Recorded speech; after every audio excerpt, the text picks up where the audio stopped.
அவங்க 2 பேருக்குள்ள ஒரு பெரிய ரிலேஷன்ஷிப் இருக்கு. ஒரு லவ் இருக்கு. அவங்களுக்குள்ள ஒரு பெரிய லவ் இருக்கு. அவர் ஹேர்ட் ஆகக்கூடாதுன்னு நினைப்பாரு, இவர் ஹேர்ட் ஆகக்கூடாதுன்னு நினைப்பாரு.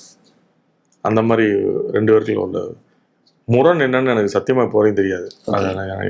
நான் கேட்க விரும்பல, அது எனக்கு தெரியும். எனக்கு ஆனா அவங்களுக்குள்ள லவ் இருக்குன்றது தெரியும். எப்படி தெரியும்னா, நான் பாலானன்கிட்ட பேசும்போது அவர் சில விஷயங்கள் என்கிட்ட சொல்லுவாரு. சூர்யா சார் பத்தி சொல்லணும்னா, நான் இப்போ போற போக்குல அவர் இதை பண்ணாத, இது அவன் அப்படி இருக்கும் அப்படி இருக்குன்னு சொல்லும் போது, என்ன அவர் இவ்வளவு மரியாதை வச்சிருக்காரு ஒரு மாதிரி தோணும். அப்ப அங்கிட்டு பேசும்போது சிவகுமார் சார் சொல்லும் போது அதை கேட்கும்போது நமக்கு வந்து 2 பேருக்குள்ள வந்து ஒரு பயங்கர ஒரு எமோஷனல் தாண்டி பண்ண முடியாதுன்றதுக்கு வந்து சூழ்நிலைகள் காரணமா இருக்கலாம்.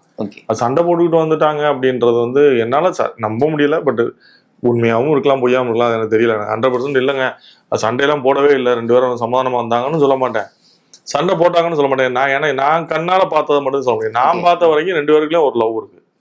இவர் வந்து அவரை ரொம்ப நேசிக்கிறார். பொய்யா இல்லை, அது உண்மையா இருக்கு. பொய்னா நம்மகிட்ட நேரம் பேசும்போது, தனியா பேசும்போது ஒன்று சொல்லுவாங்க, நேரம் பார்க்கும்போது ஒன்று பேசுவாங்க. அப்படி இல்லை 2 பேர்ட்டுமே. நான் அங்க பேசும்போது அப்படிதான் இருந்தது, இங்க பேசும்போது அப்படிதான் இருந்தது.